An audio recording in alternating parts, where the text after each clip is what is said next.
This is our 13th lecture and we will going to see assemblies. In .NET, when an application is compiled, the output of the compilation produced is known as assembly.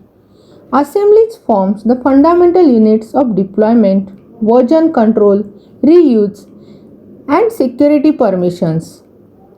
After compilation of an application, two types of assemblies are produced. One is executable with extension .exe and another is dynamic link library with extension .dll. Basically, assembly is a unit of deployment in .NET and it is a collection of types and resources that form a logical unit of functionality. Assembly is generated once for an application and for each subsequent compilation, the assembly gets updated. An assembly contains intermediate language code which is similar to Java bytecode. It contains all the information about the types, that is classes, contained in the assembly, all external references needed for executing the assembly, and so on. This is possible with the assembly manifest, which contains assembly identity and version information, a file table containing all files that make up the assembly, and the assembly reference list for all external dependencies.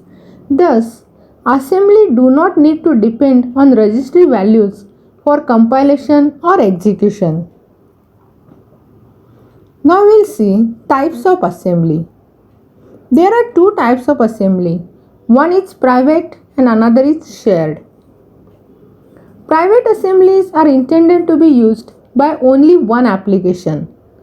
Private assembly is created by default when .NET application is compiled. The files for a private assembly are all kept in a same folder or in a tree of subfolders. This tree of folder is isolated from the rest of subsystems as nothing other than the application depends on it, and you can deploy this application to another machine just by copying the folder and its subfolder.